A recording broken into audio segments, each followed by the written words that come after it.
My mother's pronouncements, delivered with chilling certainty, branded me as the dumb one, a label she not only affixed but fiercely vowed to reinforce, ensuring I remained perpetually ensnared in that assigned reality. From the moment our eyes first opened, our mother, with an almost godlike authority, assigned each of her children an unyielding identity, a preordained destiny from which she ensured we could never, ever escape.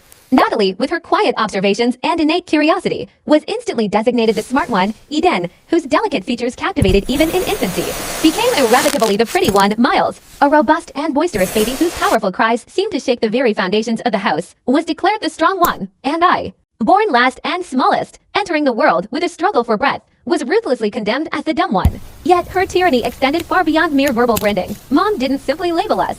She actively, almost sadistically, enforced these roles. Whenever any of us dared to exhibit a talent or aptitude that strayed from our designated category, if Natalie showed an unexpected artistic flair, or if I, the dumb one, displayed a flicker of understanding, her wrath would descend swift and brutal. She rationalized this systematic crushing of our individual potentials as maintaining the family ecosystem, a twisted philosophy that sought to preserve her distorted vision of order by brutally crushing any burgeoning talent that threatened to upset her meticulously constructed hierarchy. These insidious assignments, it turned out, were decreed within minutes of our births, based solely on Mom's initial, superficial impressions. Natalie, emerging quiet and observant, seemed to Mom the embodiment of intellect, thus securing her status as the smart one. Eden's remarkably delicate features, even as a tiny newborn, were enough to earn her the coveted title of Pretty. Miles, a large, booming baby whose lusty cries commanded attention, was unequivocally deemed strong, and I, arriving last, the smallest and most fragile, struggling for air as my tiny lungs worked overtime, was inexplicably and cruelly deemed dumb by our mother.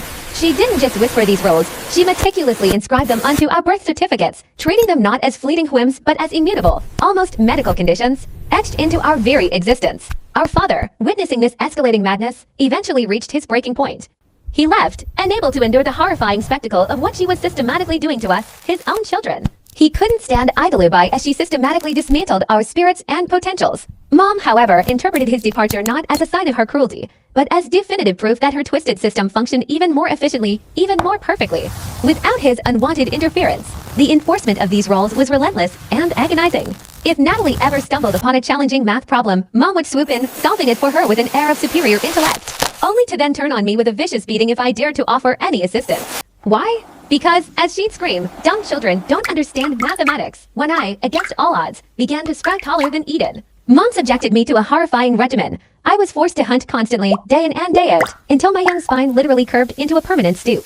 The reason, the dumb one absolutely could not also possess the advantage of height. My formal education was abruptly terminated after 3rd grade, with Mom haughtily claiming I was too stupid to learn the brutal truth. However, was that she panicked. She discovered I was secretly reading 4 above my grade level, a dangerous rebellion against my assigned idiocy. Miles, despite his designation as the strong one, suffered his own unique torments. He was forbidden from crying, even when bone-shattering injuries befell him, because, in Mom's deranged world, the strong one doesn't feel pain, and Eden, upon reaching the natural stage of normal teenage weight gain, was immediately subjected to extreme, inhumane diets by our mother, diets so severe that she would faint daily. Why such brutality? Because the pretty one had to state that no matter what, her health and well-being utterly sacrificed for a superficial ideal. As we grew older, our struggles intensified, becoming even more nightmarish. Our burgeoning individual talents, those pesky sparks of selfhood that refused to be extinguished by her labels, only fueled Mom's escalating cruelty. When Eden, the pretty one, surprisingly began to display a budding athletic talent, Mom, consumed by fury, force-fed her pills that caused her beautiful hair to fall out in clumps. After all, pretty girls don't sweat, she'd sneer, her actions designed to strip Eden of anything that defied her assigned beauty. Miles, the strong one, was subjected to an unceasing regimen of weightlifting from the tender age of 6, a brutal regime that ultimately destroyed his young joints, ensuring he would be dependent on a cane by the time he was barely 20. When Natalie, the smart one, dared to explore her artistic side, creating beautiful paintings, Mom, in a fit of rage, burned them right in front of her, reducing her creations to ashes and her spirit to despair. But I, the dumb one, arguably endured the worst of it, precisely because intelligence was a far more elusive and insidious quality to destroy than beauty or strength. Mom forced me to take potent pills that left me in a constant state of dizziness and confusion, a permanent fog clouding my thoughts. She then shamelessly peddled the lie to everyone who would listen that these were for my severe learning disability, a debilitating condition that I, in truth, never possessed. In the midst of this waking nightmare, my siblings and I forged an unbreakable bond, a secret alliance dedicated to protecting each other. Natalie, risking Mom's explosive rage if we were ever discovered, would secretly teach me from her textbooks after the house had fallen silent under the cloak of midnight. Eden, with remarkable bravery, would steal my mind-numbing pills whenever she could, ingeniously switching them out for harmless vitamins. Miles, ever the protector, would pretend to gruffly chase me away from his torturous weights, but in reality, he would quietly guide me through proper exercises, building my physical strength in defiance of Mom's will. We even developed our own intricate, secret language, a tapestry of coded glances and subtle gestures, allowing us to communicate without Mom's ever-present, watchful eye detecting our rebellion. We were prisoners, yes, but we were prisoners together, each grappling with our own cruel curse while desperately striving to alleviate the burdens of the others. Our first desperate attempt at escape unfolded when I turned 15. Miles, through a series of clandestine odd jobs, had painstakingly saved up a meager sum of money. Our plan was simple: run away together. But Mom, with her chilling foresight and total control, had planted trackers in our phones, and she apprehended us at the train station, her eyes glinting with triumphant malice. Her punishment was nothing short of brutal. Miles was forced to carry heavy 100-pound bags everywhere, day in and day out, until his young back literally gave out under the strain. Natalie was condemned to solve complex equations for 16 agonizing hours straight, an intellectual marathon that pushed her brilliant mind to the brink until she finally collapsed from exhaustion. Eden was forced to stare into mirrors for days on end, meticulously listing every perceived flaw on her beautiful face until her spirit shattered. And my punishment was to write, "I am too stupid to think for myself," a soul-crushing phrase, 10,000 times over, until the words blurred into an endless, meaningless torment. Following this harrowing failure, she moved us to an even more isolated farmhouse, cutting us off from the last vestiges of the outside world, and chillingly informed everyone that we had tragically died in a fire. 3 long, agonizing years later, a glimmer of hope appeared. I stumbled upon online courses, a secret lifeline to knowledge. While Mom remained convinced I was placidly gazing at picture books, I was secretly, voraciously studying, absorbing every scrap of information I could. My siblings, ever my silent conspirators, created elaborate, genius distractions to facilitate my clandestine education. Natalie would fake academic crises, intricate problems that demanded Mom's full, undivided attention. Eden would orchestrate dramatic beauty emergencies, theatrical productions that required hours of Mom's meticulous intervention. Miles would pretend to inflict injuries upon himself, accidents that necessitated Mom's constant, wearing care. Thanks to their unwavering support and incredible sacrifices, I managed to complete my GED, meticulously applying to colleges using the library computer. A beacon of forbidden knowledge in our desolate lives. The day my acceptance letter from the state university arrived at our PO box was a moment forever etched in our hearts. Miles, with trembling hands, retrieved it. We all gathered in the barn, our tears flowing freely, mingling with relief, joy, and the fragile hope of a future we never dared to dream of. For months, we meticulously planned my escape, every detail painstakingly choreographed. The night I finally left, a symphony of chaos erupted. Natalie feigned a violent seizure, dramatically portraying the collapse of her brilliant mind from overtaxing. Simultaneously, Eden, in a desperate act of defiance, smashed a mirror and threatened to disfigure her own beautiful face, creating a terrifying diversion.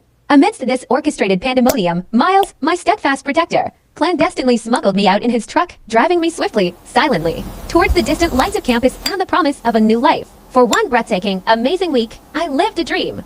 I resided in a dorm room, attended classes like any normal person, the simple normalcy a balm to my fractured soul. I picked out my own clothes, spoke freely in class, and forged genuine friendships with people who knew me simply as. Then Mom called, her voice eerily calm, sliced through the fragile piece of my newfound freedom. "Did you really think I wouldn't find out?" She stated, not a question, but a chilling declaration. "The school called about your medical records. I've already withdrawn you. Miles is bringing you home." I spun around, my heart plummeting to my stomach, and there he was, Miles standing in my dorm doorway, his face pale and set with crushing guilt. Behind him, a terrifying apparition, stood Mom, clutching a familiar medical bag.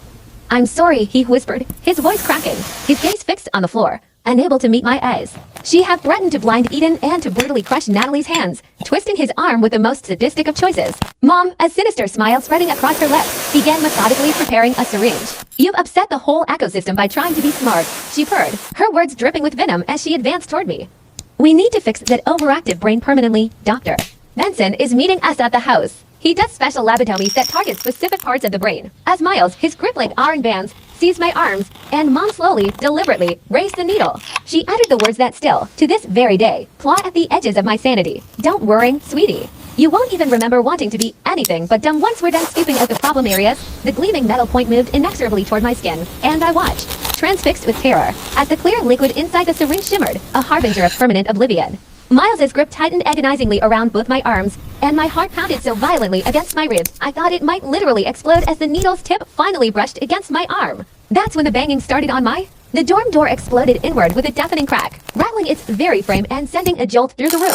My mother, in a panicked frenzy, ripped the needle from its poised position near my arm, shoving it with desperate force into her medical bag just as the unexpected intrusion occurred. Campus security officer Kia Nash, a woman whose every line spoke of quiet authority, burst into the room, her hand instinctively on her radio, her gaze sweeping across the three of us. We were frozen like a grotesque tableau. Miles, his face a mask of complicity, still had my arms painfully wrenched and pinned behind my back, a crew of ice. My mother, meanwhile, was frantically zipping her bag shut, a strained, almost comical attempt at normalcy, twisting her features as if trying to pretend she'd merely been retrieving a tissue. Officer Nash didn't hesitate. With decisive, powerful strides, she stepped directly between us, her strong hands peeling Miles's grip from my aching arms as if he were merely an annoying child. Then, with a protective gesture, she moved me behind her, shielding me as she began to back us toward the relative safety of the doorway.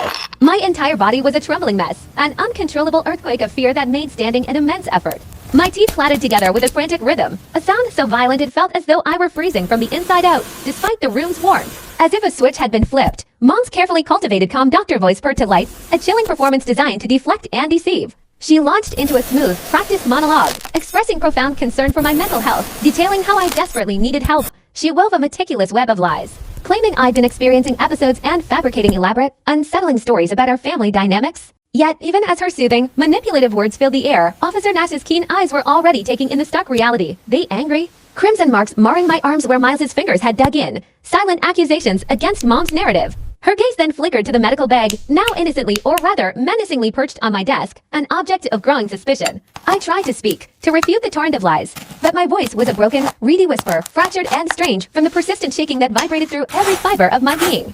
Nash, her expression shifting from cautious observation to firm inquiry, asked me directly what was inside the bag. With immense effort, forcing a word past my chattering teeth, I managed to articulate a single, damning truth. Syringe. Mom, ever the quick-witted manipulator, immediately interjected, dismissing it as just medication for her condition. But the officer wasn't buying it. There was a subtle tightening of her jaw, a hardening in her eyes that signaled she saw through the flimsy facade. Without another word, she raised her radio, spoke a terse command for backup, and then positioned herself squarely in the doorway, a formidable human barrier ensuring that no one, especially Mom, would be leaving the room. Mom, clearly losing her composure, attempted to push past Nash, but the officer merely raised a resolute hand, her voice low but firm, stating that everyone needed to stay put until this got sorted out. Moments later, the heavy thud of approaching footsteps heralded the arrival of two more campus security guards. Nash efficiently instructed them to maintain a watchful eye over Mom and Miles, implicitly treating them as potential perpetrators rather than concerned family members. While she turned her full attention to me, the words, once trapped by terror, now came tumbling out, a panicked, jumbled confession about the needle, about the terrifying lobotomy Mom had threatened, a word perhaps misremembered in my fear,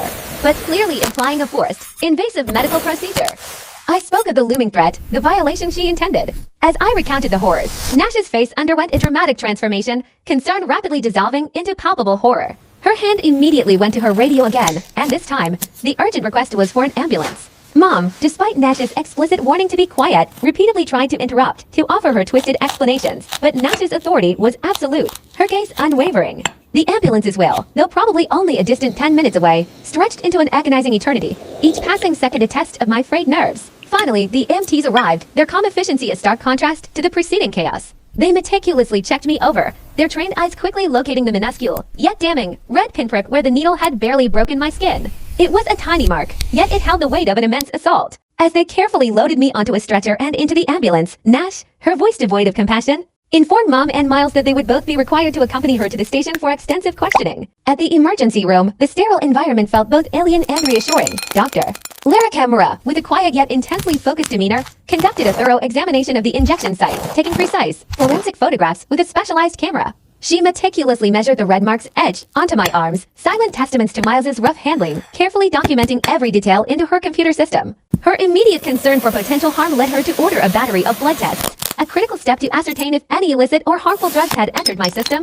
A nurse, her movements efficient and practiced, drew what felt like an endless procession of blood, perhaps 20 tubes, while Dr. Kamura, her gaze unwavering, gently yet persistently questioned me about the traumatic events. I began to unravel the insidious, long-term pattern of abuse, describing the pills Mom had been forcing me to take for years, a daily cocktail that left me perpetually dizzy, disoriented, and enveloped in a fog of confusion. As I explained the elaborate ruse of a fake learning disability that Mom had meticulously constructed around me, Dr. Kamura's face, initially concerned, grew progressively more worried, the gravity of the situation clearly sinking in.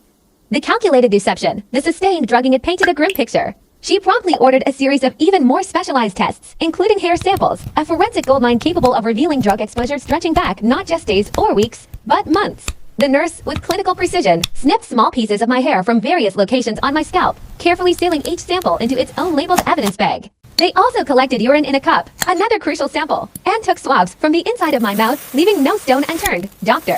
Kamura, her voice imbued with a quiet determination, assured me they would conduct every test possible to unequivocally uncover precisely what Mom had been administering. The entirety of that night blurred into a wearing procession of hospital tests and scans, including a brain scan. A terrifying prospect designed to assess for any potential long-term damage from the years of insidious drugging. The following morning brought a new face, a woman named Leandra McGuire from the university, who arrived with a calm, professional air. Introducing herself as a case manager, she settled into a chair, a visibly thick folder of papers clutched in her hand. She explained, with a quiet gravity, that the registrar's office had unearthed the very documents Mom had used in her chilling attempt to withdraw me from the school.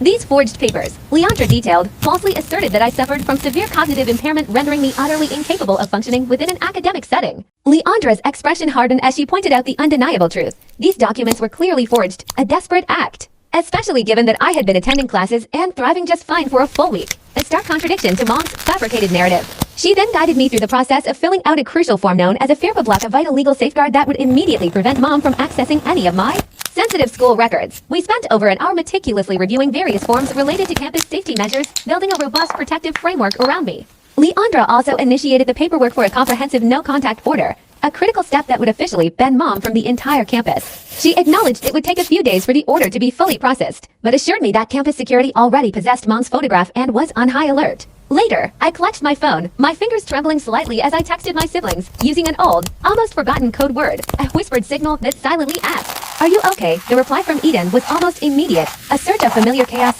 and despair. Mom, she reported, was back home, unleashed and raging, screaming at everyone about how I had ruined everything. The verbal assault, a predictable hurricane of blame, was undoubtedly terrifying. Eden further revealed that Mom was already on the phone with various lawyers, frantically attempting to file for guardianship over me.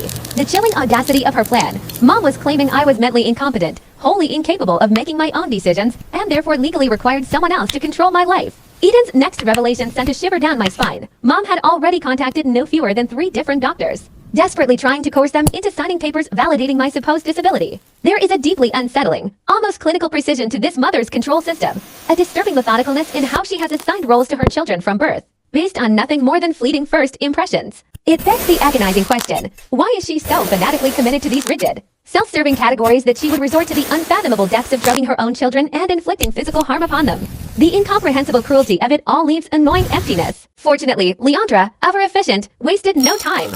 She made a call to someone from legal aid, and within a mere hour, a young attorney named Lana Felt arrived. Though youthful in appearance, Lana exuded an impressive sharpness, her gaze astute as she meticulously took notes on every single detail I recounted. Her immediate advice was clear and resolute. We needed to document every single thing with unwavering precision if we were to successfully fight Mom's insidious guardianship attempt. She handed me a pen and paper, prompting me to meticulously write down everything I could possibly remember about the mysterious pills and the long, torturous history of abuse.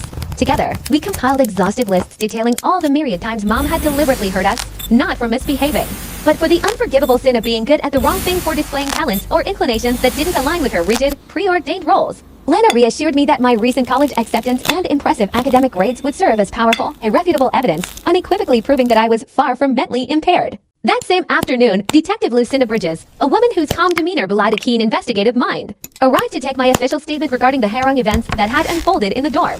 She guided me with professional patience, asking me to narrate everything step by painstaking step, while her small recording device quietly captured every word, every nuance of my trembling voice. Her questions were insightful, her focus extending beyond the immediate incident to probe the pervasive, long-term pattern of abuse. It was then that I was able to articulate the insidious system of roles Mom had so cruelly assigned to each of us, a psychological cage built of her own making. The detective's gaze held a mix of grim understanding and determination as she sought to delve deeper into the psychological aspect of such profound familial manipulation. To piece together any definitive proof I might possess, concrete evidence of the insidious manipulations my mother had been systematically inflicting upon us, a critical memory resurfaced, sharp and chilling, the birth certificates Miles had once fleetingly mentioned. Those very documents where Mom, with her unsettling meticulousness, had penned in our preordained, assigned roles within her twisted family hierarchy. Detective Bridges, her expression unreadable yet focused, jotted down this detail, assuring me she would immediately initiate the process of obtaining certified copies from the county records office, a potential linchpin in our emerging case. Galvanized by this glimmer of hope, I plunged into the daunting task of sifting through years of my life, dedicating the next 2 days to meticulously unearthing every scrap of documentation.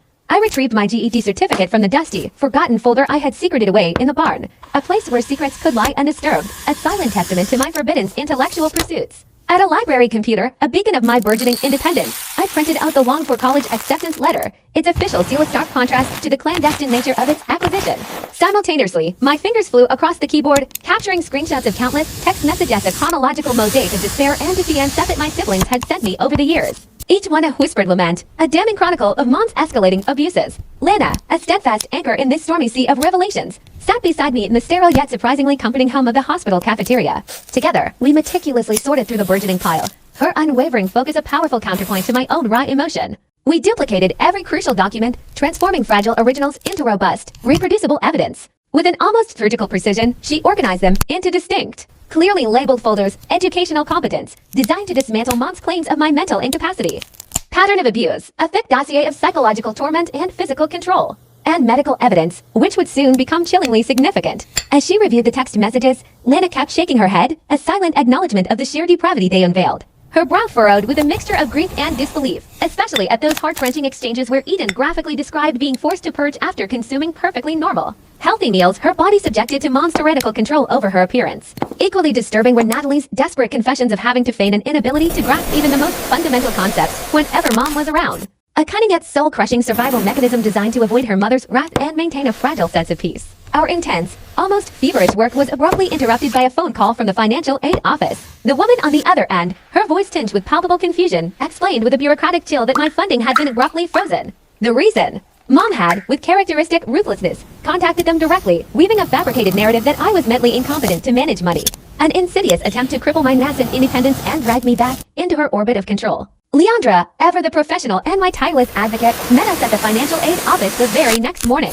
We huddled in those famously uncomfortable, unforgiving plastic chairs, a poignant symbol of the bureaucratic hurdles we faced, as she meticulously filled out the complex dependency override paperwork. With a calm, authoritative demeanor, she explained the full, harrowing scope of the situation to the financial aid director, presenting him with the official police report detailing the physical assault incident in my dorm room.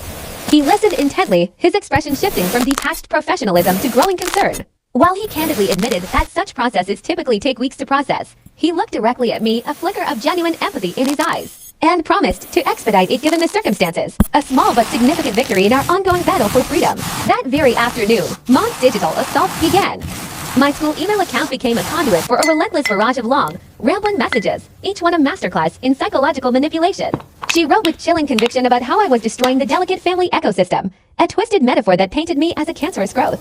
She hammered home her belief that the dumb one accepting their predetermined place was essential for everyone's well-being, implicitly condemning my desire for intellectual growth as a selfish act. Her emails delved into grotesque specifics, how Natalie's precious intelligence, she claimed, would undoubtedly suffer without the contrast of my perceived intellectual inferiority. How Eden's ethereal beauty, she decreed, meant absolutely nothing if everyone was equal, negating intrinsic worth in favor of a superficial, hierarchical valuation. And, most insidiously, how Miles's very strength, she asserted, sprang from his solemn duty of protecting the weak one, a cruel and heavy burden of responsibility she had deliberately placed upon his young shoulders. Lana, her legal instincts razor sharp, instructed me to meticulously save every single email but, crucially, not respond. She recognized these messages not merely as angry outbursts, but as perfect evidence of Mom's deeply entrenched, abusive mindset, invaluable artifacts that would unequivocally help our case. With trembling hands, I forwarded them all to a separate, carefully curated folder, consciously trying not to reread them too closely, for their toxic words had a visceral, physical effect on me, making my hands shake uncontrollably.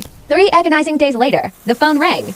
It was Dr. Kamora, her voice unusually careful, almost hushed, as she delivered the bombshell, the blood test results. They had detected traces of sedatives in my system, she explained, levels consistent with long-term exposure. Specifically, it was a type commonly prescribed to alleviate severe anxiety. Yet, in someone like me who had no medical need for it, it would predictably cause confusion and significant cognitive impairment. A chilling revelation, providing a concrete, physiological explanation for years of internal struggle. To deepen the investigation and solidify this damning evidence, she was immediately ordering comprehensive hair follicle testing, a more powerful diagnostic tool that could meticulously trace drug exposure spanning months or even years. This evidence, she emphasized, could prove crucial for potential criminal charges against Mom for poisoning or even assault. That very same evening, as if on cue, Miles called, his voice ragged with raw, guttural sobs that made him almost impossible to understand at first. Over and over, he choked out desperate apologies, his guilt palpable. before finally managing to articulate the horrifying ultimatum Mom had delivered. He had to choose between actively helping her bring me home, a euphemism for forcing me back into her suffocating control, or enduring her promise to hurt Eden and Natalie worse than ever before. His voice, barely a whisper, cracked completely as he revealed her latest, most terrifying escalation. She had hired someone, a shadowy figure, some guy who finds people who don't want to be found, and this professional tracker, he relayed, was already actively tracking my location through my phone or computer or something. In the background, Mom's cold, steely voice cut through Miles's anguish, imperiously ordering him to stop being weak, asserting that the strong one doesn't cry over necessary discipline. The next day, Detective Bridges, recognizing the immediate and escalating danger, scheduled a crucial meeting. Our objective, securing a restraining order against Mom. She laid out the compelling combination of evidence: the brutal assault attempt in my dorm room, the chilling discovery of the tracker and her increasingly overt stalking behavior, and the meticulously documented pattern of abuse we were establishing. Together, she concluded, these elements should be more than sufficient grounds for at least a temporary protective order. We met at the police station, the sterile environment filled with a heavy sense of official urgency.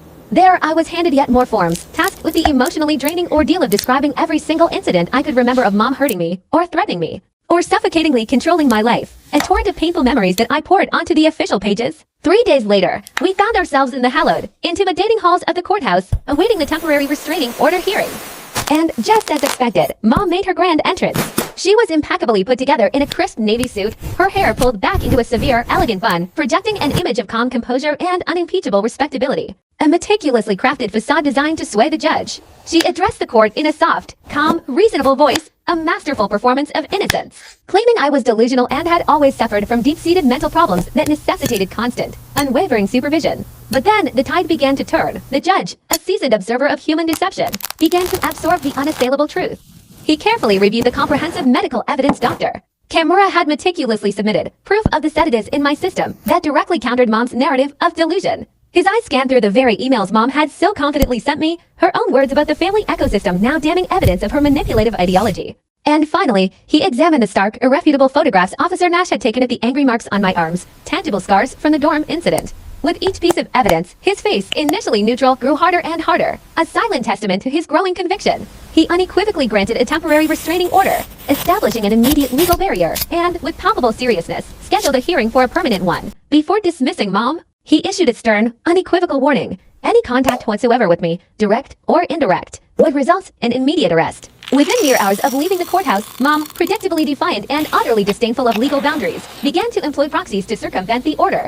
Cousins I hadn't heard from in years, long-lost relatives, suddenly emerged from the woodwork, messaging me with saccharine pronouncements about how I was breaking Mom's heart. Old family friends, manipulated by her narrative, began calling my dorm phone, their voices dripping with accusation, insisting I was being selfish and destroying my family. Lana, ever vigilant, meticulously documented every single contact, classifying each one as a flagrant violation of the spirit, if not the precise letter, of the restraining order. This deliberate pattern of defiance, she explained, was crucial for building our case that Mom couldn't respect boundaries even with severe legal consequences hanging over her, a powerful argument for a permanent order. Then, the situation escalated into a terrifying breach of privacy and safety.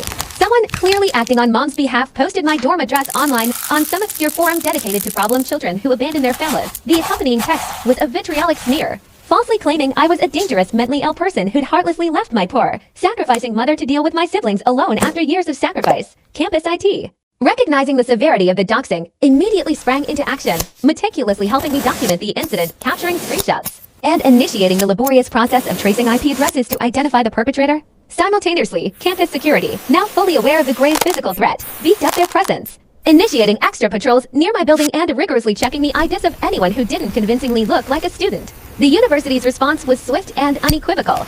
The very next day, after the harrowing doxing incident, they issued an official no trespass order against Mom. Officer Nash, underscoring the severity of the directive, personally drove out to deliver it directly to Mom at the farmhouse, a symbolic confrontation on her own territory. He delivered a stark, unambiguous warning. Any appearance on campus, for any reason, would result in her immediate arrest and prosecution for criminal trespass. 2 days later, I unearthed a small, unassuming package, almost swallowed by the mundane clatter of bills and colorful campus flyers in the cold metal cavern of my mailbox. Inside, nestled among the usual detritus, was a stark white thumb drive. It had a single sticky note affixed to it, adorned with Miles's familiar, slightly messy handwriting, bearing just one chilling word, evidence. A tremor of apprehension snaked through me, a premonition of something deeply unsettling. Back in my dorm room, my fingers trembled slightly as I plugged the drive into my laptop. The screen flickered to life, revealing a folder containing scanned copies of all 4 of our birth certificates: Natalie's, Eden's, Miles's, and mine. My breath hitched in my throat, and my hands, now overly shaking, instinctively clutched the edge of my desk as I saw what Mom had meticulously, almost artfully, inscribed on each one.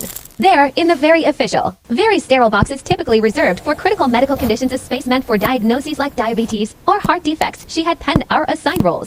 Not in frantic scribbles, but in her perfect, flowing cursive handwriting. For Natalie, the label read, "Smart One, Exceptional Cognitive Function." Was it a commendation or a burden? For Eden, Pretty One, aesthetic priority, immediately conjuring images of endless comparisons and the crushing pressure to maintain an impossible standard of beauty. Miles's, which I remembered him recounting with a bitter laugh, Strong One, physical dominance required, a chilling echo of the countless hours he was pushed to lift, to perform, to endure. Even as a child, and then mine, my own birth certificate, a document meant to herald my arrival into the world, declared me the dumb one, severely limited capacity. Severely limited capacity. What kind of mother brandished such a cruel, definitive label on her own child's legal identity? She had literally, undeniably, etched these deeply dehumanizing labels onto our most foundational legal documents, treating them as if they were genuine medical diagnoses, indisputable and absolute, shaping our very existence from the moment we were born. Fueled by a surge of pure, unadulterated terror and rage, I printed copies of those horrifying documents, the sound of the printer whirring like a frantic heartbeat in the quiet room. Without even pausing to grab my coat, the biting autumn air outside was inconsequential compared to the icy dread gripping my heart. I sprinted, breath ragged, to Lana's office. She took one glance at the birth certificates, laid out like damning exhibits on her polished desk, and her professional composure visibly fractured. Her face went utterly white, her jaw tightening. "This," she declared, her voice low and laced with a cold fury I rarely heard. "This is premeditated abuse, documented from birth." I have honestly never seen anything this clear, this irrefutable. In my entire 20 years of practice, her words, usually so measured, now carried the full weight of her experience, lending an almost unbearable gravity to the situation. Immediately, with a renewed sense of urgency, she began making additional copies. The rhythmic click of the machine a stark punctuation to her grim pronouncement. "These will be the centerpiece of our permanent restraining order hearing. This is the smoking gun we needed." That very afternoon, as if the universe itself was conspiring to unravel Mom's carefully constructed world, my phone buzzed with a text from Eden. It was cryptic, using our old, long-abandoned code, a silent testament to the fear that still permeated our communication channels. As I painstakingly translated the garbled message, my stomach plummeted, a sickening lurch of dread. Eden had fainted at the farmhouse, a consequence, no doubt, of Mom's increasingly tyrannical control over her body. Mom, ever the manipulator, had been forced to take her to urgent care. There, a sharp-eyed doctor, noticing Eden's alarmingly emaciated frame, had begun asking pointed questions about her eating habits. Mom, ever ready with a lie, smoothly spun a tale, claiming Eden was merely stressed because her troubled sister, meaning me, of course had abandoned the family and was making false accusations. Eden realized that the doctor had indeed looked suspicious, a flicker of doubt in their eyes, but hadn't pushed the issue further, perhaps intimidated or simply unwilling to challenge Mom, who remained steadfastly by Eden's side throughout the entire consultation. How many times does this scenario play out in the insidious dance between abuser and victim, where the presence of the perpetrator silences the cry for help? My response to Eden was immediate, a rapid-fire text asking if she could, by some miracle, obtain copies of those medical records. Her reply, though tinged with palpable fear, promised she would try. She confessed that Mom's treatment was escalating daily, becoming even more unbearable. Mom was now forcing her to weigh herself a terrifying 3 times a day, meticulously scrutinizing the numbers, and cutting her already minuscule food portions even smaller, systematically starving her own child in the cruel pursuit of her aesthetic priority. The following morning brought an unexpected call from Detective Bridges, a rare glimmer of hope amidst the storm. A neighbor residing near the farmhouse, having seen news coverage about the burgeoning investigation, had finally mustered the courage to contact the police. This brave woman recounted hearing strange, muffled screaming emanating from our property for years, a chilling detail that resonated deeply with the unspoken terrors of our childhood. She also mentioned noticing an unusually high frequency of medical supply trucks making deliveries far too often, she observed, for a normal family. She had always harbored suspicions, always wondered what dark secrets were hidden behind our secluded farm walls. But Mom had skillfully woven a deceptive narrative for the entire community. We were homeschooled special needs children who, she claimed, required constant, intensive medical care. It was a cunning lie that explained away our isolation and justified any perceived oddities. Bridges confirmed she was immediately adding the neighbor's compelling statement to the rapidly growing pile of irrefutable evidence against Mom. Lana, ever strategic, decided it was time to broaden our offensive and pursue Dr. Benson as well. She promptly filed a formal complaint with the state medical board, detailing his deeply disturbing involvement in Mom's chilling lobotomy threats. Even if Dr. Benson hadn't physically carried out the barbaric procedure yet, the mere act of planning such a drastic, irreversible intervention on a healthy individual, purely at the behest of a controlling mother, would fundamentally violate every conceivable medical ethics standard in existence. Isn't a doctor's primary oath to do no harm? The medical board, acknowledging the gravity of the allegations, confirmed they would promptly open a full investigation and would subpoena all of Dr. Benson's patient records, a critical step towards uncovering the full extent of his complicity. 3 days later, the reprieve was shattered by another call from Lana, her voice weighted with bad news. Mom, ever resourceful in her malevolence, had filed for emergency guardianship over me. Her claim was audacious, a blatant fabrication. She asserted I was profoundly impaired and a danger to myself without her constant supervision. It was a direct, insidious attack, leveraging her dumb one label to gain legal control.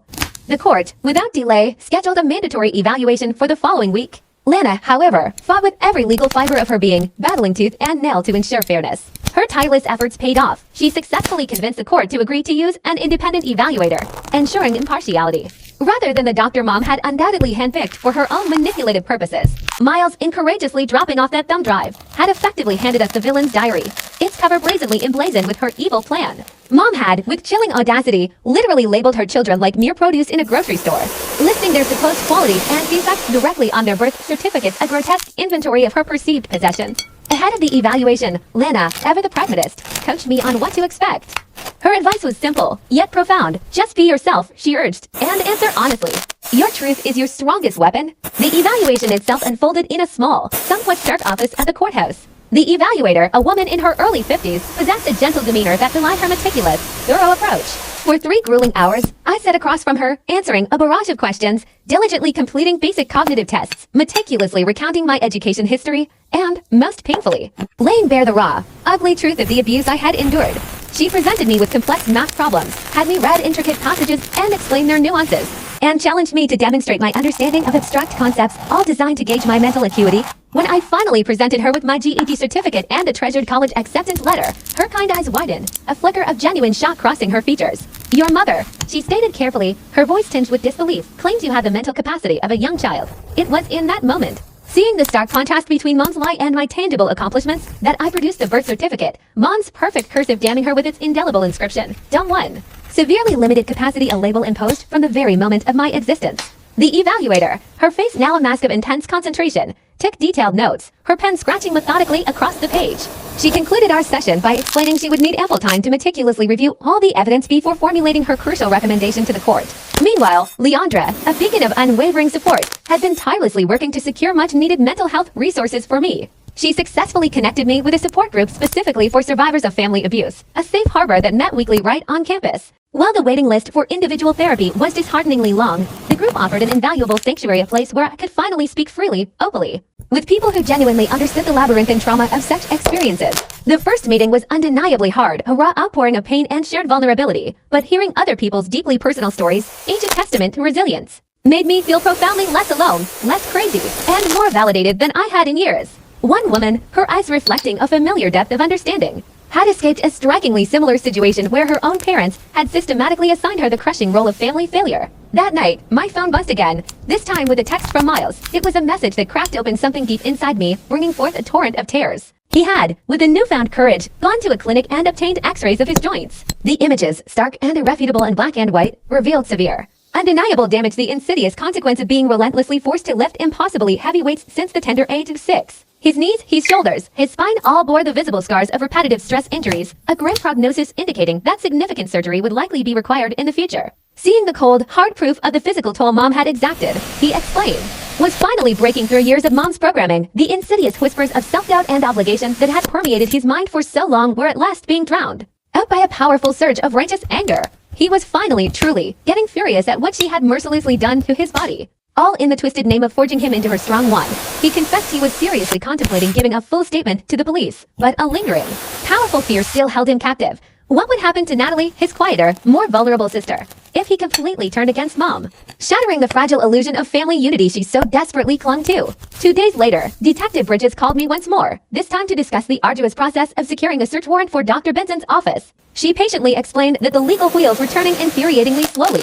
Technically, she clarified, Dr. Benson hadn't actually committed anything overtly illegal yet. Being threatened and manipulated by Mom, even as a potential tool in her vile plans, simply wasn't enough for most judges to approve a warrant that would violate a medical professional's privacy. She needed more substantial, concrete evidence of actual intent or tangible preparation for the unspeakable procedure Mom had so casually threatened. I understood the frustrating intricacies of the legal system, the precise, often glacial pace of justice, but a profound, aching frustration gnawed at me.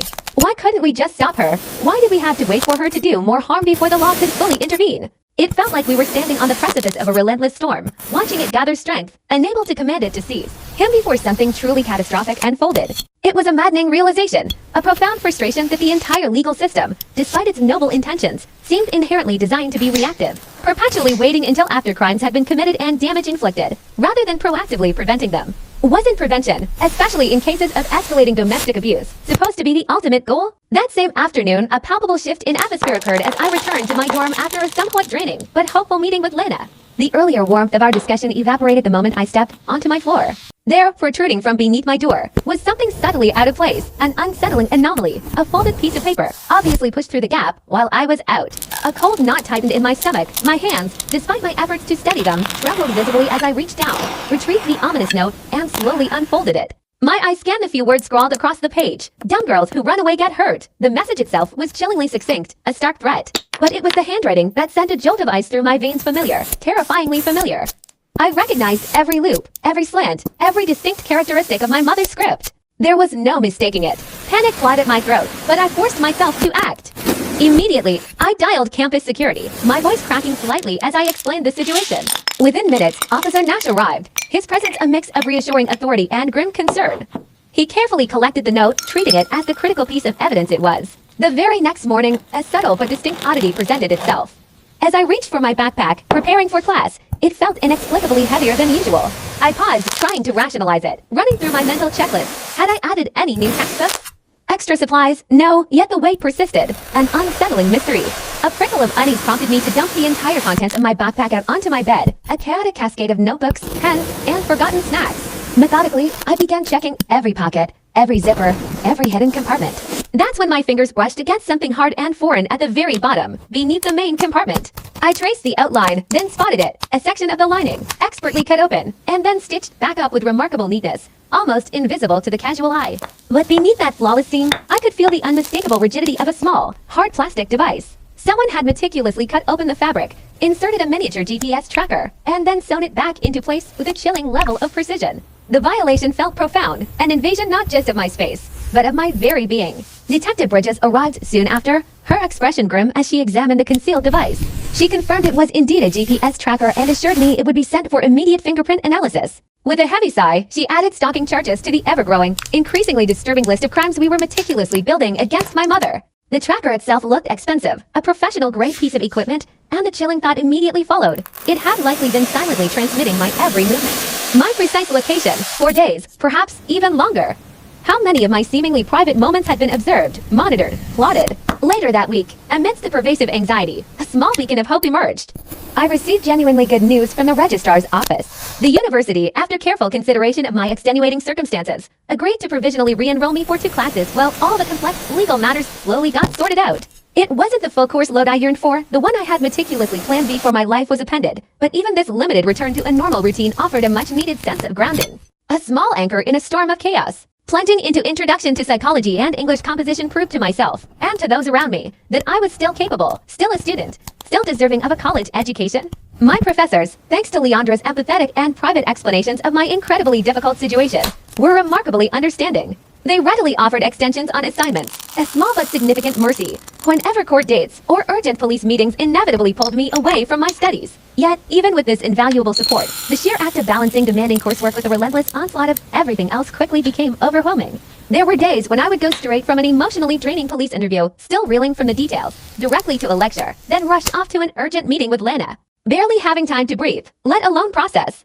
My brain felt stretched, pulled in far too many directions, like a rubber band taut to the breaking point. Focusing on homework, on essays, on complex psychological theories became an arduous, often impossible task. The support group, with its shared experiences and compassionate listening, certainly helped me manage the relentless stress, offering moments of release and understanding.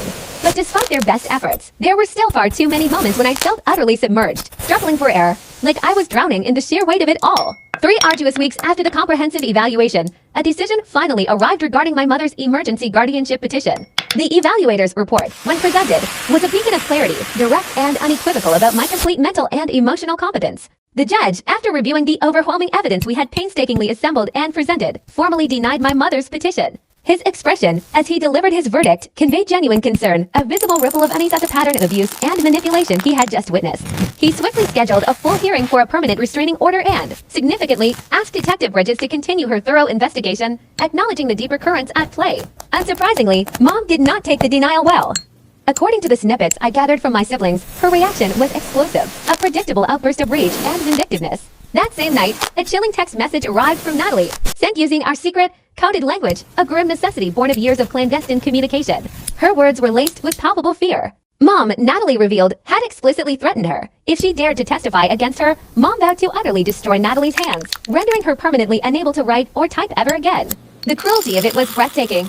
Natalie, terrified and desperate, was now seriously contemplating running away, but the paralyzing reality was that she had no idea where to go, how to survive independently. My mother, in her quest for absolute control, had systematically denied her siblings any opportunity to have a job or acquire even the most basic life skills, leaving them utterly dependent and vulnerable. Without a second's hesitation, I immediately relayed the horrifying threat against Natalie to both Lena and Detective Bridges. Their response was swift and decisive. They connected us with Justina Wilkerson, a social worker specializing in precisely this kind of insidious abuse, someone dedicated to helping victims escape safely. Justina, with a quiet strength, began working with my siblings, meticulously planning safe exit strategies for when they were finally ready to break free. Through a complex network of coded messages, she provided them with crucial information about local shelters and transportation resources. The most formidable challenge, however, wasn't logistical.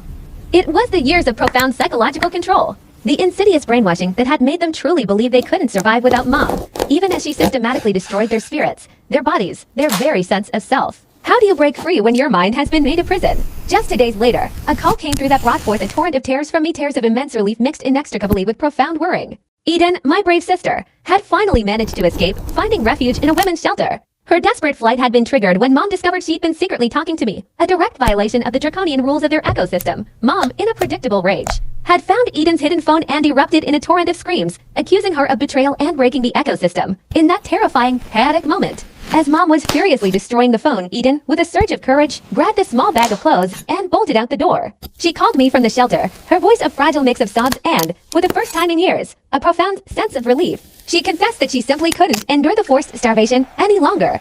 She had finally, definitively, chosen her own life over Mom's approval, over the suffocating chains of conditional love. The shelter, understanding the gravity of her situation, was diligently keeping her location a closely guarded secret and was already arranging for her to receive urgent medical attention for the extensive damage caused by years of severe malnutrition.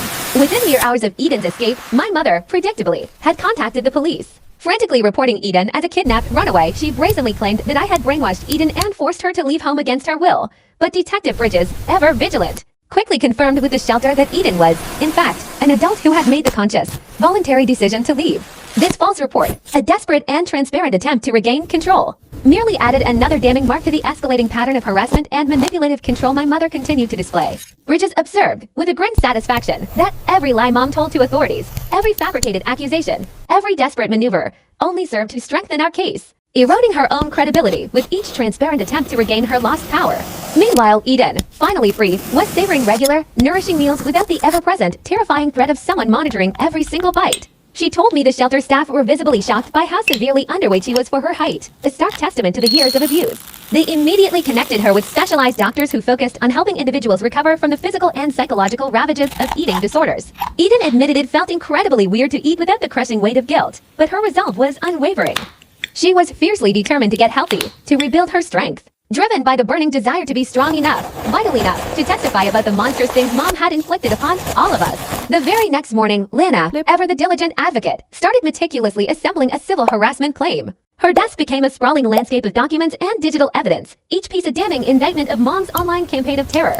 She pulled out countless screenshots of the insidious posts claiming I was mentally ill and dangerous, documenting every single fake account Mom had painstakingly created to spread her poisonous lies about me. She methodically tracked down the original doxing post, the one that had so cruelly exposed my dorm address, a blatant act of digital violence. Papers were spread everywhere, showing how Mom's intricate web of online deception. Mom had relentlessly weaponized online platforms, specifically infiltrating parent forums with a web of deceit. She crafted these elaborate posts, weaving a tragic narrative about me, claiming I was a vulnerable runaway afflicted with severe, debilitating brain damage, a desperate plea for my immediate return home under the guise of urgent medical care.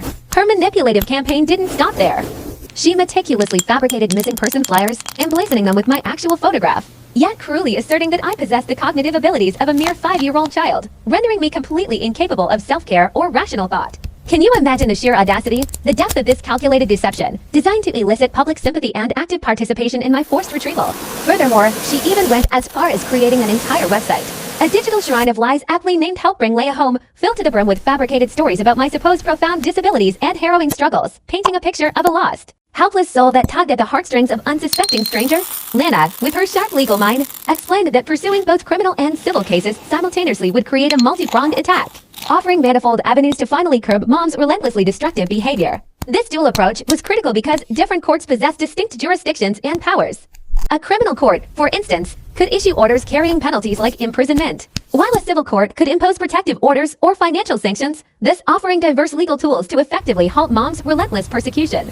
As Lana tirelessly strategized on these complex legal fronts, a crucial call came through from Dr. Kamura, delivering the much-anticipated hair analysis results. I could distinctly hear the profound shock, a tangible tremor, in her voice as she painstakingly explained the devastating truth. The test unequivocally showed I had been consistently exposed to sedatives for a horrifying minimum of 4 years. The alarming levels detected weren't indicative of therapeutic dosages. Rather, they screamed of deliberate, systematic drugging far removed from any semblance of genuine medical treatment. The intricate concentration patterns visible across different sections of my hair strands functioned like a macabre timeline, starkly illustrating that this insidious drugging had commenced right around my 14th birthday and continued without interruption until the day I finally escaped to college. The highest, most concerning levels were ominously present during the past year, strongly suggesting Mom must have drastically increased the doses, perhaps attempting to keep me perpetually confused and malleable as I matured and might otherwise gain clarity. Dr.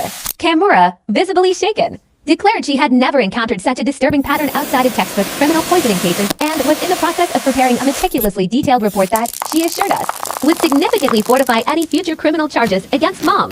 That very same afternoon, a letter, sterile and official, arrived from Dr. Benson's office. It coldly claimed they possessed no record whatsoever of any planned procedures for me, emphatically denying any discussions with my mother regarding potential medical interventions. However, Lana, with her acute attention to legal subtleties, immediately noticed the exceedingly careful, almost evasive, wording. The letter painstakingly avoided actually stating that Dr. Benson had never spoken to Mom about me at all, a critical distinction. It was precisely at this pivotal moment that a rhetorical question hung heavy in the air. How did he know with such uncanny precision the exact moment to gather her belongings and flee while Mom was preoccupied with shattering the phone? The timing felt almost preternatural, as if she had been meticulously orchestrating that precise window of opportunity for her escape for an eternity. The letter from Dr. Benson's office continued to employ cautious phrases like no formal consultations and no scheduled appointments, phrases that, to Lana's discerning ear, sounded less like an outright denial and more like a carefully constructed shield of legal protection. Furthermore, its repeated emphasis, 3 separate times, on their office's unwavering commitment to appropriate medical ethics was a flaring red flag, a classic indicator, Lana pointed out, of consciousness of guilt. Detective Bridges, always a step ahead, devised an ingenious strategy to procure further incriminating evidence. She instructed me to call Dr. Benson's office while she discreetly recorded every word, coaching me to pose seemingly innocuous, general questions about their practice, for instance, inquiring if they ever conducted house calls or private procedures. Lo and behold, Dr. Benson himself answered the phone. While he remained tight-lipped, careful not to admit anything specific concerning my case, he did volunteer that his practice occasionally handled difficult cases requiring discretion and private procedures for families with special circumstances. Bridges' eyes gleamed. She confirmed this seemingly innocent admission was more than enough to launch a full-scale investigation into his medical license and, crucially, to subpoena his complete medical records. Just 2 agonizing days later, Miles called me, his voice choked with sobs, absolutely broken. He had tragically torn something severe in his knee during one of Mom's relentlessly brutal, forced training sessions, where she had compelled him to carry an absurd 200 pounds up and downstairs for a grueling 3 hours straight. The doctor at the urgent care clinic delivered the grim prognosis. He desperately needed surgery and would be confined to crutches for at least 2 months. This meant, crucially, that he was now physically incapable of enduring the insane, superhuman strength exercises Mom so sadistically demanded. He confessed that the injury, in a twisted irony, felt almost like a profound relief, offering him a legitimate, undeniable excuse to finally cease being Mom's unwilling enforcer. As he grappled with formulating his own escape strategy, I could hear the raw, guttural pain in his voice, not just from the fresh physical injury, but from years of accumulated, irreversible joint damage that had been quietly eroding his body. Justina, always a compassionate planner, had been diligently working with him, arranging transportation to a men's shelter for whenever he was mentally and physically ready to break free. She had orchestrated a comprehensive escape plan, complete with a volunteer who would pick him up covertly during one of his physical therapy appointments, ensuring Mom wouldn't even realize he was gone for hours.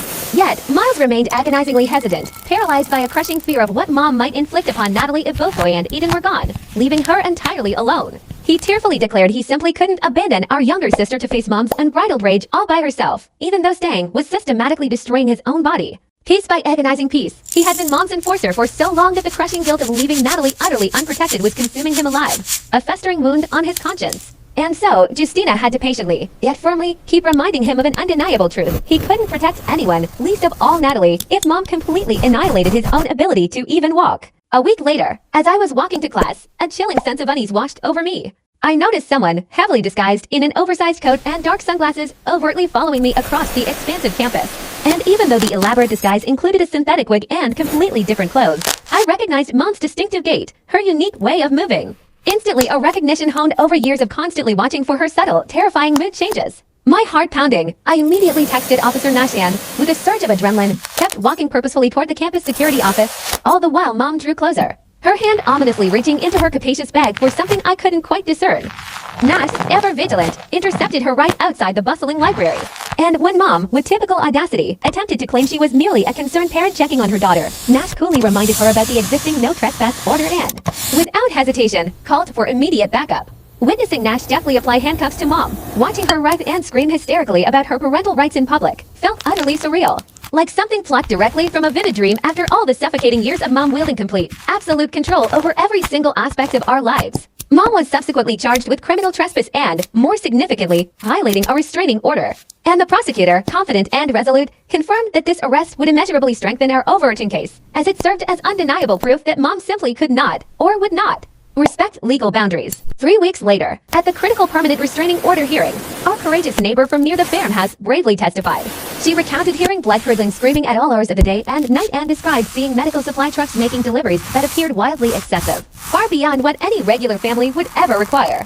She vividly described one particularly harrowing incident when I was 15, recalling finding me stumbling around, profoundly confused, in her own yard because the potent pills Mom had given me had made me so dizzy and disoriented I'd become utterly lost. She then recounted how Mom had violently dragged me back home, coldly asserting that I was severely disabled and prone to wandering. This poignant testimony, combined with the formidable weight of all our other meticulously gathered evidence including the damning birth certificates explicitly outlining our assigned roles, the incontrovertible drugging evidence, and Mom's repeated, flagrant violations of existing orders, caused the judge's demeanor to shift dramatically. His expression grew progressively more disturbed, a shadow deepening in his eyes, as the hearing relentlessly unfolded. Ultimately, the judge unequivocally granted a stringent 3-year restraining order, replete with terms so strict, so meticulously defined, that Mom was absolutely prohibited from contacting us directly or through any third parties, and was furthermore forbidden from coming within a formidable 500 feet of us, severing her digital tether to our lives and preventing any further online manipulation. Mom's lawyer, a woman whose stern face seemed perpetually etched with indignation, argued vehemently that the restraining order was excessively punitive, a draconian measure against a mother simply trying to help her children. She painted a picture of a loving parent driven by misguided concern. But the judge, unswayed by this theatrical plea, coolly countered that the undeniable pattern of abuse, meticulously documented over years, coupled with her recent, flagrant violations of my personal boundaries, clearly demonstrated a serious, ongoing threat. It was a threat, he declared with an air of absolute finality, that necessitated maximum protection, leaving no room for ambiguity or further psychological torment. Within what felt like mere blinks of an eye, certainly no more than a few days, Mom, ever the master of deflection, filed a vindictive defamation lawsuit. Her official complaint, a thinly veiled act of legal intimidation, shamelessly claimed I was fabricating every detail, wantonly destroying her sterling reputation with these false allegations of abuse. She wasn't just seeking monetary damages for her supposed emotional distress. She brazenly demanded I publicly recant what she dismissed as my delusions about being drugged and controlled. Lana, my brilliant legal advocate, merely let out a short, sharp burst of laughter upon seeing the documents, a sound that conveyed both contempt and a steely resolve. Without hesitation, she immediately started preparing an anti-us LAPP strategic lawsuit against public participation motion, a powerful legal tool designed to swiftly dismiss meritless lawsuits intended to silence critics. This, Lana calmly explained, her voice steady and knowing, is precisely the kind of retaliatory tactic we expect from abusers. They weaponize the legal system, hoping to silence their victims through sheer intimidation. 2 weeks later, the courtroom pulsed with anticipation, every seat occupied as the judge prepared to rule on Lana's anti-slap motion.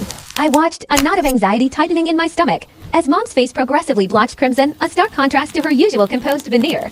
The judge, his gaze unwavering, delivered a scathing assessment, stating unequivocally that her lawsuit was clearly and demonstrably designed to silence me, to prevent me from speaking the raw, inconvenient truth about my own harrowing abuse experiences. He didn't just dismiss her suit, he ordered her to pay all my legal fees within 30 days, a financial blow delivered with surgical precision. Furthermore, he issued a stern warning. Any future lawsuits, he declared, would be construed as egregious harassment, inviting severe repercussions. Mom's lawyer, clearly flustered, made one last, desperate attempt to argue this was merely about protecting a mother's reputation. But the judge, his patience clearly exhausted, wasn't buying it not for a single, solitary second. That very afternoon, a wave of cautious optimism washed over me when Detective Bridges called. Her voice, usually so clipped and professional, carried a note of quiet triumph. We finally got approval for the search warrant, she announced, the words of balm to my weary soul. The warrant, she explained, was based on the mountain of evidence we'd painstakingly gathered and submitted, buttressed by the chilling testimony from our neighbor, Mrs. Henderson, and crucial new information that had emerged from other unsuspecting families who'd regrettably crossed paths with Dr. Benson. She warned me that a team would be executing the search the very next morning at the farmhouse, meticulously scouring every nook and cranny. Their primary objective, locating medical supplies that had no legitimate place in a home, unprescribed drugs that were clearly not for casual use, and any incriminating documentation related to Mom's bizarre, meticulously constructed ecosystem system. Is there anything specific we should focus on? She asked, her query cutting through my stunned relief. I immediately recounted the details of the locked filing cabinet in Mom's bedroom. A chilling archive where she obsessively kept our development charts, sinister documents tracking our perceived compliance and how well we adhered to our assigned, dehumanizing roles. Then, my voice barely a whisper, I described the small, padlocked metal box hidden beneath her bed, the secret repository for the pills she'd forced me to ingest, twisting my reality. The search team, a cadre of forensic experts and seasoned officers, unearthed a cache far more extensive and horrifying than even I, who had lived under Mom's tyrannical shadow, had dared to imagine. Among the chilling discoveries were detailed notebooks, their pages filled with Mom's meticulous, almost scientific observations, dating all the way back to our births. In these journals, she had charted daily strategies, twisted blueprints on how to keep us in our roles, detailing every manipulation and psychological maneuver. They found numerous bottles of prescription sedatives, potent pharmaceuticals clearly intended for clinical use, yet chillingly devoid of any patient names or proper labeling. And then there were the 17 different tracking devices, an arsenal of digital chains she had been planning to deploy, ready to fasten onto its like GPS-enabled shackles. But perhaps most damning of all were the printed email exchanges between Mom and Dr. Benson, their insidious discussions revolving around cognitive adjustment procedures for problem children, a sinister euphemism that sent shivers down my spine. Accompanying these were receipts for specialized medical equipment, instruments that had no conceivable, legitimate use in a regular family home, hinting at procedures far more invasive and disturbing than I could comprehend. When Detective Bridges later showed me the evidence room photos, a clinical tableau of our stolen childhood, my stomach violently churned. Seeing it all laid out on sterile tables, each item carefully tagged and numbered the ominous syringes, the dark vials Mom had been collecting, it painted a terrifying picture of her unspoken, insidious plans, whatever she had been preparing next. The sheer audacity of her evil was almost unfathomable. Within mere hours of the farmhouse search, the long arm of the law finally caught up with Mom. She was arrested at her unassuming motel for a litany of charges, assault, stalking, and, most crucially, child endangerment, all based on the overwhelming evidence painstakingly unearthed. Detective Bridges also confirmed that Dr. Benson, the puppet master behind so much of Mom's cruelty, was now officially under investigation himself. It turned out he had been administering these special procedures to other vulnerable families, weaving a wider web of insidious control. Mom's mugshot, though she still attempted to project an air of defiant composure, betrayed her inner turmoil. Beneath the forced calm, you could discern the raw, incandescent rage blazing in her eyes, the furious, bitter realization that her meticulously crafted, perfect system of control was finally being unmasked, exposed to the harsh, unforgiving light of public scrutiny. The very next day, Miles was brought in for questioning regarding his unwilling role in forcibly bringing me back from campus. A cold wave of dread washed over me, a sickening fear that he might face legal repercussions for actions Mom had brutally coerced him into. However, the detective who interviewed him called me afterward, a note of understanding in her voice. She confirmed they weren't pressing charges against Miles. It had become abundantly clear to them that he, too, was a victim, caught in Mom's elaborate snare of threats and manipulation.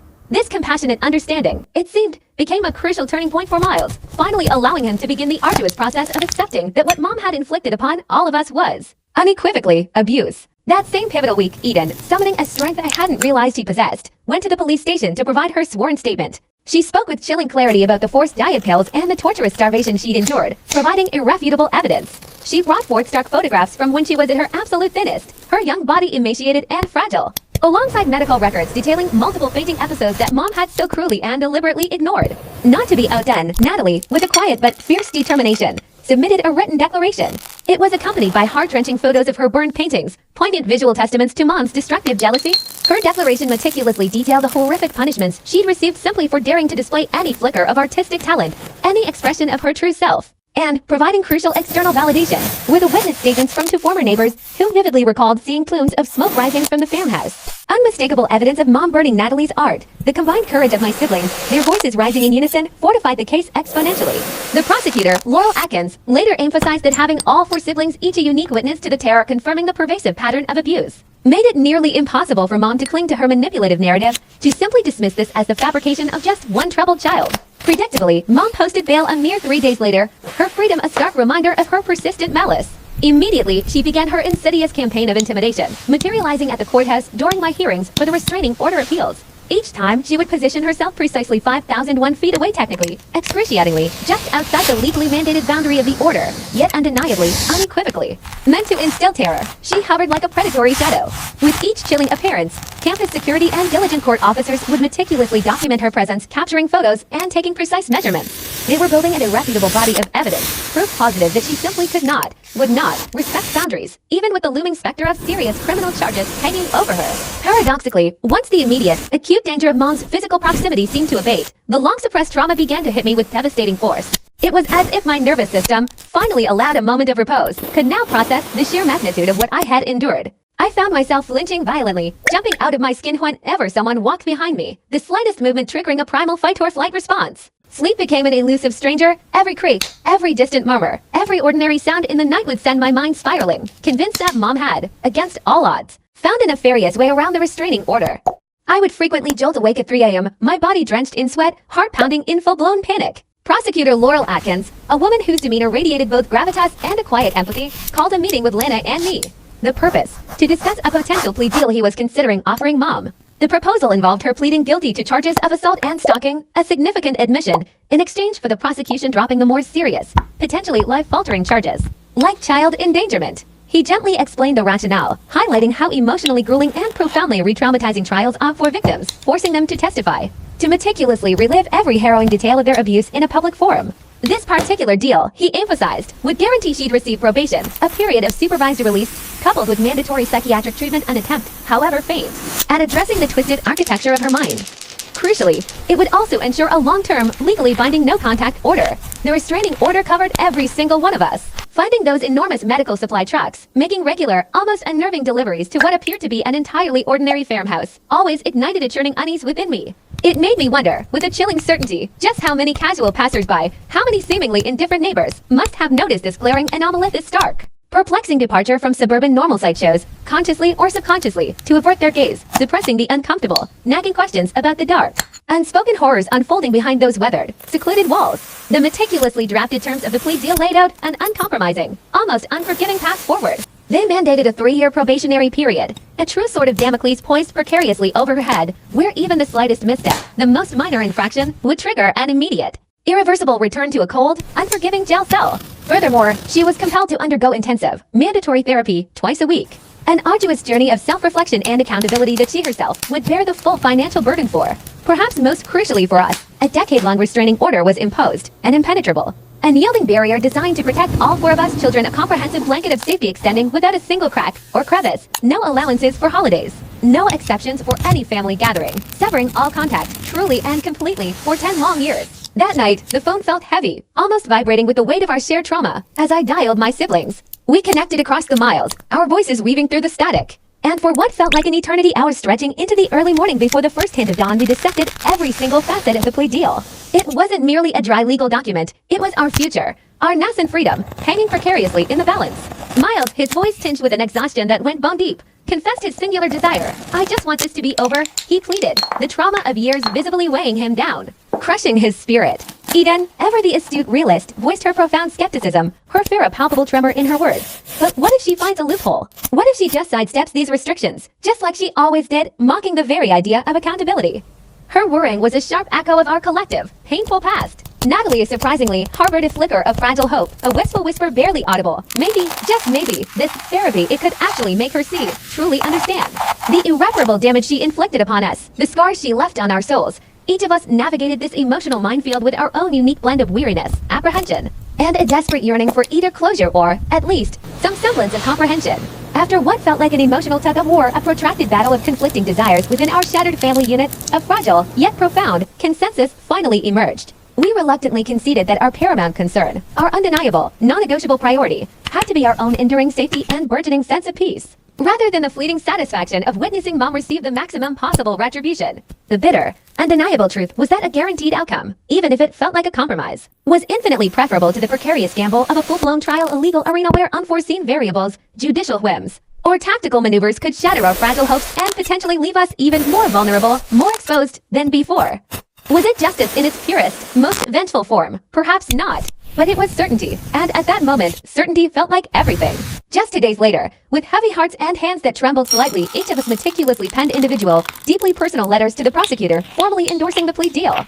It was a tangible, irreversible act of sealing our collective decision. And then, the day itself arrived. In the hushed solemnity of the courtroom, Mom, her face an unreadable mask of stoicism, formally entered her plea of guilty to the harrowing charges of assault and stalking. The judge, his voice resonating with authority and gravitas, took meticulous care, ensuring with a series of piercing, direct questions that she fully comprehended the profound, life-altering implications of her agreement, a decade-long, absolute severance of all ties, an unbreachable chasm opening between her and all of us, her children. The words hung in the air, cold, definitive, and liberating. A surprising, yet deeply satisfying piece of news regarding Dr. Benson arrived courtesy of Detective Bridges. He called me directly, his tone carrying a note of quiet satisfaction, to relay that the ripple effect of our case, once it had made the local headlines, had been immediate and profoundly impactful. 3 additional families, emboldened and empowered by our story, had reached out to the medical board. Their testimonies painted a disturbingly familiar picture. Dr.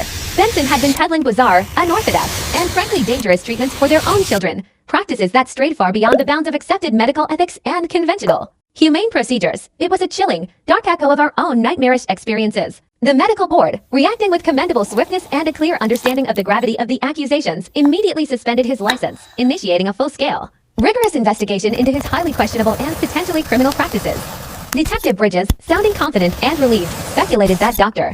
Benson would likely never practice medicine again. This stark reality meant that Mom had been effectively decapitated, losing her primary medical enabler, the very individual who would have, without a shadow of a doubt, been complicit in carrying out the truly horrific, medically unsound threats she had so casually wielded against us. A significant, insidious threat, one that had loomed so large over our lives, had finally been neutralized. A mere week later, a text from Eden brought a wave of profound relief, a quiet celebration. Her words painted a picture of budding independence. She'd secured a tiny, sunlit apartment, a sanctuary just 2 blocks from campus, funding it with the secret cash money our perceptive grandmother had quietly, foresightedly set aside for us, a nest egg Mom had remained blissfully ignorant of. Most importantly, a lifeline had been thrown, Eden, after what felt like an eternity of forced deprivation, of her body being systematically starved and controlled, was finally truly savoring real meals again. Imagine the simple, yet profound joy and significance of a full, nourishing plate after years of calculated, cruel hunger. She confided that her body, an instrument of suffering for so long, was now slowly, tentatively relearning the forgotten rhythms of normalcy, rediscovering the subtle, long-lost sensation of true nourishment. While the path ahead was long and arduous, she had taken a crucial first step, bravely adding her name to the waiting list for specialized eating disorder therapy at the Student Health Center. A testament to her fierce commitment to healing, even knowing it could be months before she'd finally get the consistent help she so desperately needed. It was a marathon, not a sprint, but she had definitively, courageously, begun. Miles' text conveyed a stark, sobering truth. He had finally commenced physical therapy, addressing the extensive, excruciating damage inflicted upon his young joints, damage accrued over years of being mercilessly forced to lift increasingly heavy weights. A cruel regimen that began when he was a mere 6-year-old boy. Can you fathom the sheer brutality, the inhumanity of that? His body, a machine prematurely broken, was finally getting the expert attention it cried out for. His therapist, a seasoned professional undoubtedly accustomed to myriad ailments, expressed genuine shock, a stark testament to the sheer magnitude of the physical wreckage she uncovered. The extent of the damage was, even to a trained eye, truly astonishing, a silent scream etched into his very bones. In a profoundly vulnerable confession, he also shared that he'd taken another courageous step, joining a support group specifically for men who had experienced abuse, a testament to his own nuanced, often overlooked trauma. And then, the words I both dreaded and, in a way, yearned for, a heartfelt, raw apology for his complicity that dreadful day in my dorm room. "I'm so sorry," he wrote, the virtual words thick with remorse. "I know you probably can't forgive me yet." The honesty in his words, the stark recognition of the chasm between us, was a painful but absolutely necessary step on his journey towards atonement. While my heart ached with the lingering wounds, I could genuinely appreciate his authentic, albeit tentative, efforts to mend the deep fissures between us, to make things right. Yet, the echoes of that terrifying day still resonated too strongly. I knew, with an unwavering certainty, that fully trusting him again, not after everything that had transpired, was a bridge I simply wasn't ready to cross. Not yet. Healing, like forgiveness, often demands its own deliberate, painstaking pace. One quiet afternoon, Natalie's call brought a welcome whisper of progress, a delicate bloom of hope. She had secured a job, a small but significant victory, at the bustling art supply store downtown, a place she'd once only dreamed of frequenting. And in a poignant, almost sacred act of reclaiming a lost part of herself, she'd begun painting again, secretly, almost furtively, in the quiet solitude of the back room during her breaks. There, shielded from any prying eyes, from the weight of judgment or potential sabotage, she could allow her creativity to unfurl, a fragile bloom emerging from shattered soil. The ghost of Mom's destructive fury, the vivid, searing memory of her art being consumed by flames, still held Natalie captive, a haunting specter. She wasn't ready, not by a long shot, to expose her new creations, her vulnerable soul, to anyone else. The fear of that profound violation of beauty turned to ash was still too raw, too deeply embedded in her psyche. But even the simple, familiar weight of a paintbrush in her hand, the smooth glide of bristles against canvas, brought with it a profound sense of recognition, a quiet affirmation. It was a tangible, visceral connection to her true self, a whispered promise that she was still there, beneath layers of trauma waiting patiently to emerge. After what felt like an endless bureaucratic labyrinth, weeks of meticulously gathering paperwork, navigating a bewildering maze of forms, and enduring emotionally draining, often re-traumatizing meetings where I had to lay bare the painful, intimate truths of my past, the financial aid office finally, blessedly, processed my dependency override. It was a grueling ordeal, having to prove, unequivocally, with documented evidence, that Mom, with her manipulative grasp and insidious control, should no longer wield any power or influence over the trajectory of my education, my future. The outcome was nothing short of liberation. Not only did they fully reinstate my entire financial aid package, a vital lifeline thrown after years of precarity, but they also implemented permanent, ironclad blocks on all my academic records. This monumental step ensured that Mom, with all her insidious attempts, would never again be able to access them, never again exert her toxic influence, or attempt her familiar patterns of sabotage. This meant, with a thrilling surge of relief that vibrated through my entire being, that I could finally register for a full course load next semester, unburdened by the constant, gnawing fear of her interference, her destructive presence. A profound, crushing weight had been lifted from my shoulders, and I could finally breathe. My siblings and I, in a beautiful, organic evolution of our fractured connection, began texting each other with a unique blend of communication, intertwining snippets of our intricate, unspoken secret language from childhood, a language born of necessity and shared secrets, a code of defiance with straightforward, normal conversation. It was our way of acknowledging the enduring, unbreakable bond that tethered us, a quiet declaration that we needed to remain connected, to hold on to each other, yet also respecting the undeniable truth that each of us was navigating the treacherous, often solitary, waters of our trauma in deeply personal, often divergent, ways. Eden, with a fierce, quiet determination, poured her energy into the arduous path of physical recovery, meticulously mending a body that had been systematically broken and starved. Natalie, like a phoenix from the ashes, was painstakingly rebuilding her shattered creative spirit, allowing art to be her balm, her sanctuary. Miles, burdened by a heavy cloak of profound remorse, was bravely confronting and working through the crushing guilt that weighed him down, a guilt stemming from his unwilling, yet complicit, role as Mom's unwitting enforcer throughout those long, dark years. Each of us was on our own distinct, yet profoundly interconnected, journey towards wholeness. After what felt like an interminable wait, a period of holding my breath, clinging to a fragile hope, I finally received the call. I was off the waiting list for therapy. My first session was with a counselor whose expertise resonated deeply with my shattered reality. She specialized in the intricate, insidious web of family trauma and pervasive control issues. It felt, in that first moment, like a beacon of hope in a long dark night, a promise of finally being truly seen, heard, and understood. She listened, truly listened, to my entire harrowing narrative, every painful detail, every suppressed memory, every whispered fear, without a flicker of judgment, her eyes conveying a deep, unwavering empathy that settled my racing heart. And then, she uttered the words I had desperately needed to hear, words that shattered Mom's carefully constructed facade of normalcy. What your mother did, she affirmed gently but firmly, her voice steady and clear, was not merely strict parenting. It was severe psychological and physical abuse. The validation, the stark clarity of that statement felt like a powerful blow against years of gaslighting. Years of agonizingly doubting my own reality, my own sanity. That night, after the cathartic release of therapy, something miraculous occurred, a profound shift in my very being. For the first time since my escape, since breaking free from that suffocating, fear-filled environment, I slept through the entire night. Can you imagine the sheer, unadulterated piece of that? No longer a fragmented mosaic of anxiety-ridden naps, but a solid, unbroken expanse of restorative slumber, a true balm for my weary soul. There were no terror-inducing nightmares of Mom tracking me down, her menacing shadow falling over me once more. No jarring, panic-stricken awakenings, my heart hammering against my ribs, convinced I had heard her insidious voice echoing in the darkness. A phantom menace that used to haunt my waking and sleeping hours. The silence was not just the blessed absence of sound.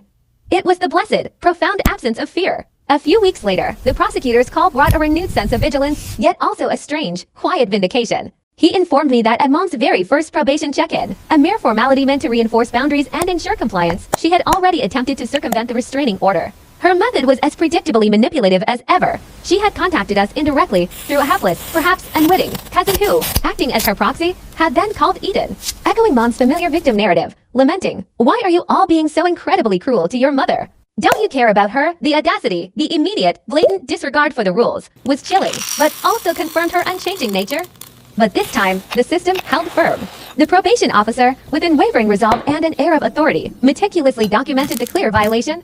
Then, with an unyielding tone, she delivered a stark, unambiguous warning to Mom. Any further attempts, even the most subtle or indirect, to contact her children would result in immediate, unequivocal jail time. In that moment, a profound sense of relief, warm and encompassing, washed over me. For perhaps the very first time in our lives, it felt as though the justice system, often perceived as an impersonal, indifferent labyrinth, was actually, genuinely protecting us, acting as a sturdy, reliable shield against her relentless machinations. A few days later, Eden, Natalie, and I made a quiet, yet truly monumental, decision to meet for coffee at a cozy little shop just off campus. This was no ordinary get-together. It was, for the first time in our collective memory, the three of us together, truly unchaperoned, truly free, without the oppressive, ever-present shadow of Mom dictating every word, scrutinizing every action, twisting every interaction into her own self-serving narrative. The air felt lighter, almost sparkling with an unspoken, intoxicating freedom. We sat there, three survivors, each bearing the indelible marks of our shared ordeal, albeit in strikingly distinct ways. Eden, though slowly healing, was still tragically, visibly too thin, a stark testament to years of deprivation and control. Natalie's hands, despite her calm demeanor and quiet joy, still exhibited a faint, almost imperceptible tremor, a nervous echo of past anxieties that refused to fully dissipate. And I, even in this safe space, this heaven of sisterhood, found myself constantly instinctively checking over my shoulder, my gaze darting around. A subconscious reflex born of perpetual vigilance and ingrained fear. We were damaged, undeniably so, yet we were also learning. But amidst these lingering scars, this visible evidence of trauma, we were, with quiet determination, slowly, tentatively, learning a revolutionary concept, what it truly meant to just exist as ourselves, unburdened by roles, expectations, or the suffocating weight of another's agenda. It was a terrifying, yet exhilarating, reintroduction to our own authentic selves. In that small cafe, surrounded by the gentle hum of normalcy and the aroma of roasted coffee, we performed quiet acts of rebellion, profound in their simplicity. Eden, with a newfound serenity and a brave spirit, ordered a full, satisfying meal, a plate piled high with food, and ate it all without a single anxious glance at a calorie count, a monumental victory against years of forced starvation. Natalie, her fingers finding their old rhythm, found solace in doodling intricate, beautiful patterns on paper napkins, her creativity flowing unhindered, a silent blossoming. And I, shedding years of enforced intellectual suppression, spoke freely, passionately, about my classes, about complex ideas, about challenging concepts, without the agonizing pretense of feigned stupidity. It was an unveiling, a rediscovery of our true intellectual capacities, a reclaiming of our own voices. We lingered for 3 blissful hours, allowing the conversation to flow unforced, laughter to bubble up spontaneously, tears to be shed without shame. It was, for the very first time in our fractured lives, an experience of pure, unadulterated sisterhood, devoid of the suffocating roles we had been forced to play, stripped of the pervasive, paralyzing fear of impending punishment. We were just sisters, finally free to simply be. The following week, as I walked, unhurried, towards my morning English class, a profound realization washed over me, a quiet, almost breathtaking epiphany in the mundane rhythm of a college morning. I wasn't doing it anymore. I wasn't instinctively glancing over my shoulder every few steps, my neck stiff with hypervigilance, my senses on high alert. I wasn't meticulously mapping out imaginary escape routes, formulating desperate contingency plans in case Mom, like a malevolent specter, suddenly materialized to reclaim her twisted grip. The constant, insidious hum of fear had, finally, receded, leaving behind a liberating silence. Instead, the morning sun felt genuinely warm, a comforting caress on my face, not a spotlight exposing me to danger. Other students, their backpacks swaying, their conversations light and carefree, bustled past me, consumed by the simple urgency of getting to their own classes. And in that ordinary, beautiful moment, I was no longer a hunted child, a traumatized survivor haunted by the past. I was simply another college kid, anonymous and free, walking towards a classroom, ready to learn, finally, what it felt like to just be. It was an entirely new chapter, a breathtaking, liberating beginning. I consciously chose to sit in the very front row, not shrinking in the back as I once would have, but claiming my space with a burgeoning sense of self-worth. When the professor posed a challenging question about the day's dense reading, my hand shot up, not with the familiar tremor of fear, but with an exhilarating surge of confidence. I offered my carefully considered answer, articulating my insights without the crushing, subconscious dread that being smart or showing intellectual capabilities would somehow, inevitably, bring me harm. This was a place where intelligence was not a weapon to be turned against me, but a tool for understanding and growth. A warm, genuine smile spread across the professor's face as I finished speaking, a stark contrast to the cold, critical stares I'd once known.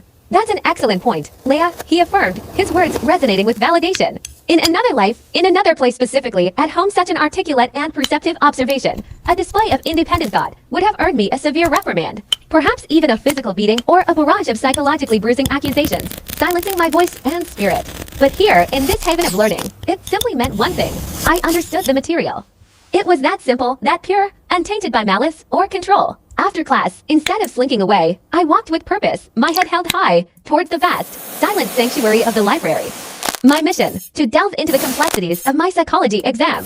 I moved with an unfamiliar lightness, no longer instinctively hunching my shoulders, a childhood habit designed to make myself appear smaller, less noticeable, less of a target. Nor did I shuffle my feet, a subtle, almost unconscious performance to project an image of inadequacy or helplessness, deflecting perceived threats.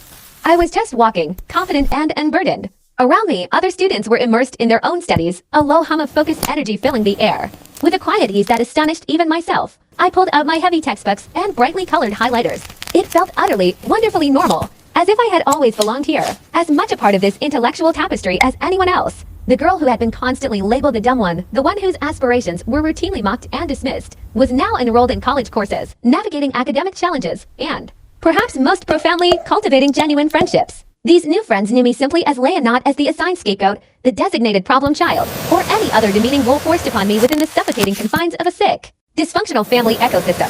I was carving out a future, a vibrant tapestry of possibilities that my mother had vehemently declared I could never possess, could never achieve. And well, the wounds ran deep, and we all my siblings, and I understood that the path to full healing stretched out long before us. We were, at long last, truly free. Free to shed the restrictive, predetermined identities she had so rigidly dictated, and instead, to blossom into the authentic individuals we were always meant to be. Well, dear folks, that truly concludes our little commentary adventure for today.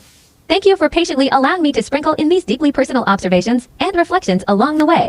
Until our paths serendipitously cross again, remember to stay sharp, keep questioning, and embrace your own journey of self-discovery. And if you've journeyed all the way to this very last line, please do drop a comment below. I genuinely love reading each and every one of your thoughtful comments.